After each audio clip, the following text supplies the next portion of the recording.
Je pense qu'on est face à l'un des réalisateurs qui va le plus marquer cette génération. Salut à tous, ici Reg, bienvenue dans ma vidéo classement de tous les films réalisés par Denis Villeneuve. Ça inclut évidemment ces 11 films qu'il a lui-même réalisés. Pourquoi est-ce que je dis lui-même réalisé? C'est qu'il a co-réalisé quelques films. Il a réalisé quelques segments de films par-ci par-là. Il a réalisé plein de courts-métrages, mais là on va juste parler de ses longs-métrages, ces 11 longs-métrages. Ça inclut évidemment Dune 2 qui est sorti la semaine dernière. Il y aura évidemment aucun spoiler, c'est un avis totalement subjectif, c'est mon avis uniquement. J'ai envie d'avoir votre avis dans les commentaires, je compte sur vous. Et j'aimerais préciser que c'est le genre de classement qui peut changer d'un jour à l'autre, en fonction des films que je revois, en fonction de mon mood le jour où j'ai fait ce classement. Beaucoup des films se valent, donc si votre film préféré est 4e et pas genre 2e, c'est pas grave, c'est mon classement. On est là pour en parler, pour en débattre, pour rigoler quoi, ça va, tranquille. Il y a des gens qui prennent ça de manière un peu trop personnelle. Et surtout, il faut savoir que Denis Villeneuve, moi c'est un réalisateur que j'aime beaucoup comme beaucoup de personnes, qui je pense vraiment a marqué une génération depuis qu'il fait surtout du cinéma populaire, mais j'ai vu évidemment tous ses films. Et je pense honnêtement qu'il n'a pas fait un seul mauvais film pour l'instant. Il y en a qui sont évidemment moins bien, il y en a où il est à ses débuts et tout, c'est normal, mais je pense qu'il a fait aucun mauvais film. Donc on va profiter pour en parler avec le film à la 11e position, son tout premier film, qui est d'après moi le moins bon, encore une fois entre grosses guillemets, un 32 août sur Terre. C'est l'histoire d'une femme qui veut un enfant et demande à son meilleur ami de coucher avec elle, mais il accepte uniquement une condition, c'est de coucher avec elle dans le désert. Du coup, ils partent à l'aventure pour trouver un désert dans lequel ils peuvent coucher. C'est pas exactement tout ce qui se passe dans le film, mais je vais pas vous spoiler évidemment ce qui se passe et les choses les plus intéressantes, mais on voit déjà un peu ce qui fait la patte de Denis Villeneuve. Il y a une narration déjà qui est hyper intéressante parce qu'on reconnaît ce genre de narration dans ses prochains films. Il joue beaucoup sur quelque chose de spirituel, de symbolique. L'histoire est pas linéaire non plus. Il y a beaucoup de moments, je dirais pas psychédéliques, mais qui vont plutôt dans la psyché humaine, avec des flashs ou des moments qui semblent être des rêves, et ça arrive vraiment constamment dans sa filmo, et ça se voit déjà dès ce premier film-là. Parfois, il est un peu abstrait dans ses visuels. Il fait quelque chose d'assez intéressant avec ce film, et ce qui marche vraiment bien, et ce qui est l'une de ses forces, je trouve, en tant que cinéaste, c'est qu'il laisse les acteurs jouer. Et ça, on le voit dans tous ses films, c'est que en plus de sa narration qui est pas toujours très linéaire, et qui mène souvent vers le rêve, il laisse ses acteurs jouer, et ça j'adore. Et je trouve que l'alchimie de ces deux amis-là est vraiment top dans le film, ça va beaucoup plus loin que le synopsis, et je trouve que justement ces acteurs-là portent le film. T'as plein de séquences qui font penser à des films qui vont sortir par la suite, parce que ça se passe dans un désert évidemment aussi, et il s'éclate complètement avec le concept. C'est un film à petit budget, je pense que ça a coûté moins de 2 millions. C'est tout petit, mais c'est vraiment divertissant, ça dure 1h20, ça se regarde très très vite, et franchement déjà là, t'as compris quel genre de cinéaste ça va être, et c'est très rigolo de voir ce film-là, que j'ai découvert cette semaine, après avoir vu toute sa filmo, quoi. Donc si vous voulez voir une toute petite aventure, un peu de comédie noire, avec des thématiques bien plus sérieuses, et quelque chose d'un peu plus philosophique, on va dire, à certains moments, sur la psyché humaine, c'est très fun. Celui qui pousse encore plus le concept, c'est le 10e film de la liste, c'est Maelstrom, qui est pareil, une sorte de film qui va rentrer dans la folie d'une femme qui perd un petit peu la tête. En gros, c'est l'histoire d'un poisson qui raconte l'histoire d'une femme. Oui, vous avez bien entendu. Il raconte l'histoire d'une femme et sa vie n'est pas vécue de manière très linéaire non plus. En termes de narration, il faut être un peu concentré, on a du mal à comprendre ce qui se passe, on a du mal à comprendre ses actions et l'objectif c'est de comprendre qui elle est, ce qu'elle fait. Et c'est un peu la force du film, c'est qu'on est vraiment plongé dans sa psyché d'une femme qui perd un petit peu la tête. Et c'est un film intéressant sur la folie, sur la détresse, sur la solitude et plein de thématiques comme ça qui reviennent encore une fois dans sa filmographie. Encore une fois, c'est un film qui se regarde très très bien, sur 1h30, c'est un petit peu abstrait et parfois je trouve que ça va un peu loin. Et il y a peut-être un manque émotionnel à certains moments, mais ça reste un film qui est vraiment efficace, qui est vraiment divertissant, qui crée une expérience de visionnage assez unique. Donc si vous aimez un peu les thrillers intimistes, c'est un film vraiment sympa pour ça. Ça va pas révolutionner le genre. C'est une bonne expérience et je pense tout de même que vous allez vous en rappeler. Là, j'ai beaucoup hésité avec les deux prochains parce que c'est des films fondamentalement différents et je pense que ça peut changer en fonction des jours. Mais je vais mettre Enemy. Enemy, c'est un film qui a été très incompris, je pense, au début. C'est un film en pareil qui est très abstrait, qui joue avec beaucoup de symbolisme, surtout le symbolisme de l'araignée, qui parle beaucoup de femmes et surtout de la relation d'un homme par rapport aux femmes. C'est un film déjà où tu vois que Denis Villeneuve, il a appris à instaurer une ambiance. Et ça qui est fort avec tous ces films, c'est qu'il aime beaucoup l'ambiance. Pareil, on est sur une narration décousue, une ambiance assez sombre, assez froide, et en même temps, il laisse ses acteurs jouer. Quelque chose qu'on voit dans toute sa filmographie, et on reconnaît bien ses films pour le coup. Et ce qui est vraiment fort avec Enemy, c'est que typiquement ce genre de film, si tu te concentres pas 2 secondes, tu comprends rien parce qu'il va un peu plus loin que le symbolisme. Il va dans des imageries qui sont un peu plus évidentes, avec l'une des scènes de fin les plus mémorables que j'ai vues dans un film depuis un moment. Je l'avais vu à l'époque quand il est sorti il y a 10 ans, je crois déjà. Mais c'est un film qui est très fun à regarder en tant qu'analyse, pour le comprendre, pour voir ce qu'il raconte, et c'est une étude de personnage. Comme tous ces films, il n'oublie pas que le but de l'histoire, c'est le personnage. Et dans ce film, il le fait très bien. Après, c'est vrai qu'une fois que l'analyse est faite, c'est pas typiquement le genre de film le plus marquant de l'histoire, mais je pense que si je le revois, je m'éclaterai vraiment devant. Une fois que tu as compris le truc, tu apprécies l'œuvre pour son ambiance, pour ses thématiques. Ça manque peut-être un petit peu d'émotion à certains moments, mais j'en ai un excellent souvenir. Je l'avais revu aussi il y a quelques années, et ça a donné vraiment l'ambiance pour toute sa filmo aussi. Et je vous fais pas le speech d'Enemy parce que c'est un peu compliqué si vous l'avez pas vu, et c'est mieux d'aller voir ce film sans rien savoir sur l'histoire. Ensuite, j'ai choisi Polytechnique, que j'ai découvert aussi récemment. Polytechnique, c'est l'histoire vraie, en tout cas inspirée de la fusillade qui a eu lieu à Montréal, à l'école Polytechnique en 19 1989. C'est un film assez intéressant parce que c'est un film très court aussi. Il dure 1h17. Mais il est très marquant parce que de une, forcément, les films de fusillade, c'est toujours très dramatique, très intense. Et le film commence de manière très intense, mais il prend le point de vue du tueur et en même temps des victimes, de leur famille. Et ça se permet aussi, pareil, une narration complètement décousue. Ça se permet d'explorer la psyché de certains personnages et l'impact justement d'une telle fusillade. Et ça se réduit pas juste à la fusillade, ça va au-delà de ça. Et c'est ça que j'ai beaucoup aimé parce que la fusillade est vraiment stressante et intense. Et c'est le film qui a rendu, je pense, vraiment populaire Denis Villeneuve. Ça, c'est 2009. Ensuite, il a fait des films jusqu'à maintenant assez régulièrement. Et c'est compréhensible parce que le film est assez stressant. Il y a de belles images, il est assez intimiste et c'est un beau film hommage à ce qui s'est passé. À l'époque, ça faisait 20 ans que c'était arrivé quand le film est sorti, à la mémoire justement des victimes et de leurs familles. Donc c'est un film assez puissant, assez intense, assez intéressant. Et franchement, à partir de Demi, pour moi, c'est des films que je conseillerais vraiment aux gens de voir. Les deux premiers sont très sympas, mais je pense que vous pouvez passer votre vie sans les voir. À partir d'Ennemi, je vous conseille vraiment de voir tous ces films, dont Polytechnique, qui est assez touchant, assez puissant. Et voilà, c'est 1h17, un peu moins si vous enlevez le générique, ça vaut clairement le détour.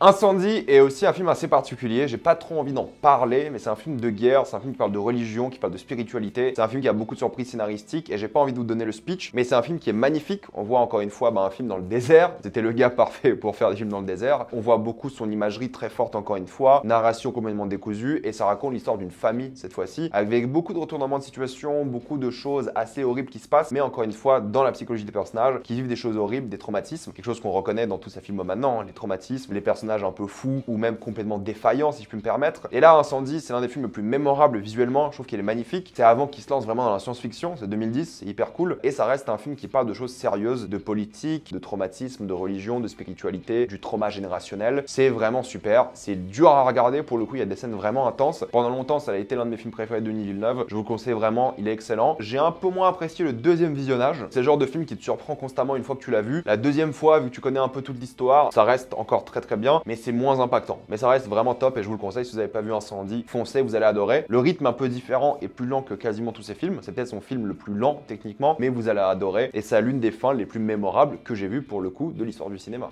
Et ça, c'est cool. Ensuite, j'ai choisi l'un des thrillers préférés des gens de ma génération aussi, je pense, c'est Prisoners. Prisoners, c'est l'un des thrillers les plus fun, c'est clair et net. C'est l'histoire d'un homme interprété par Hugh Jackman qui a perdu sa fille, elle a été kidnappée, et il décide de prendre la justice entre ses propres mains et va donc capturer un suspect et le torturer. Pendant ce temps, Jake Gyllenhaal, son personnage, doit chercher le vrai coupable et du coup continuer son enquête, et son enquête va loin. Pour les fans de thrillers type Zodiac par exemple ou Seven, vous allez clairement adorer, c'est un de ses films les plus connus. Ça reste à ce jour la meilleure performance d'après moi de Hugh Jackman. L'ambiance est top, il s'inspire beaucoup des thrillers que j'ai cités, c'est évident, mais je peux comprendre pourquoi les gens l'adorent. Encore une fois, je l'ai revu il n'y a pas si longtemps que ça, je l'ai trouvé un petit peu moins bien, un petit peu facile, mais ça reste excellent encore une fois. Les fans de thriller, je pense que vous allez surkiffer, vous allez passer un excellent moment devant. C'est l'un des plus accessibles aussi, c'est pas l'un des plus profonds aussi, c'est peut-être aussi une critique qu'on peut lui faire, mais c'est excellent, c'est divertissant, l'ambiance est dingue, visuellement c'est une maestria, c'est fou, je vous le conseille. Ensuite, je vais mettre le premier Dune. Le premier Dune est grandiose, une énorme claque comme beaucoup de personnes, adapter ce monde, cette ambiance, les conflits politiques, la famille, je vais pas vous refaire le speech, je pense que c'est son film le plus populaire à ce jour. En termes de science-fiction, de blockbuster, c'est monstrueux, c'est gigantesque, c'est extrêmement divertissant, il y a des enjeux de fou, visuellement c'est une claque, c'est une maîtrise absolument totale du genre de la science-fiction, ça se voit que le gars est fait pour ça aussi. Ça ressemble moins à ses films que d'habitude, sauf le côté spirituel, mais c'est moins décousu en termes de narration. Les personnages, pour l'instant, en tout cas dans ce Dune-là, sont pas si fous que ça et pas si névrosés que ça. Donc c'est un peu différent de ce qu'il fait d'habitude en soi, comparé aux autres films, mais c'est exceptionnel aussi, c'est dingue, c'est prenant. Il a lancé une trilogie de dingue, et franchement, si vous n'avez pas vu Dune, je vous le conseille. C'est un film à voir en salle si possible, ou alors sur une grande télé si vous avez l'occasion. Ensuite, j'ai choisi Blade Runner 2049. J'adore Blade Runner, le pari de ouf de faire une suite à Blade Runner, l'un des films les plus cultes de l'histoire, de la science-fiction et même de l'histoire du cinéma tout court, et de réussir ce pari. Oui, il y a des imperfections, il y a des choses un peu trop bavardes avec Jared Leto par exemple, il y a une intrigue un peu révolutionnaire que je trouve pas très intéressante, mais visuellement, dans l'ambiance, dans le personnage complètement névrosé pour le coup, dans tout ce qui était fait dans le film, le fait de faire une suite tant d'années plus tard et de réussir ce pari, de faire l'un des films de science-fiction les plus marquants de la dernière décennie, l'ambiance est folle et c'est ça qui est important aussi quoi. Ça traite de thématiques sérieuses comme il a beaucoup traité, la solitude, la recherche de soi, le côté existentiel. Blade Runner, c'est une tuerie, c'est clair et net. Il y en a qui préfèrent l'original parce que c'est un truc un peu plus moderne et mieux rythmé, mais franchement j'adore les deux. Peut-être une préférence un peu à l'ancienne pour l'original, mais les deux sont exceptionnels et je vous conseille vraiment de voir celui-ci. C'est l'un des seuls réalisateurs qui a réussi à faire une suite tant d'années plus tard et la rendre exceptionnelle quoi. Ça se fait quasiment pas de grands films culte comme ça. Et il a réussi le pari et ça c'est fou. Ensuite j'ai choisi Sicario, oui l'un des films de cartel les plus prenants, les plus intenses, les plus beaux que vous allez voir de votre vie. Rien à dire, c'est monstrueux visuellement aussi, des personnages de dingue, hyper mémorables, des séquences de malade mentale aussi dans ce film là, c'est vrai. L'un de ses films les plus profonds aussi, parce que c'est l'un de ses films les plus réalistes, sans aller dans la science-fiction ou des choses qui sont un peu plus décousues. Là il fait une œuvre vraiment de crime, de cartel, vraiment dingue, mémorable, et je pense que c'est l'une des plus belles œuvres de cartel de ces dernières décennies quoi. Franchement, je crois que c'est sorti en 2015, un truc comme ça, c'était une énorme claque au cinéma, c'était magnifique, l'acting était dingue, c'est peut-être les meilleures performances de tous ces films, rien à dire, c'est un véritable bijou. Si vous n'avez pas vu Sicario, je vous le conseille, et honnêtement, même la suite qui est réalisée par Denis Villeneuve et qui ressemble pas du tout au premier film, est bien aussi je trouve. Vraiment, la suite, je la défends, je l'ai trouvé mortelle aussi. En tout cas, foncez, c'est vraiment trop bien. Que vous aimiez ou pas les films de cartel, celui-ci est exceptionnel. Il reste 2 films, vous vous dites lequel il va choisir, je vais choisir Dune 2 en 2e position. Rien à dire, c'est le premier en plus grandiose, en mieux géré, en plus incroyable, la claque cinéma de science-fiction et même de blockbuster depuis un long moment. C'est le meilleur film de science-fiction de grand spectacle avec Avatar 2 depuis Blade Runner.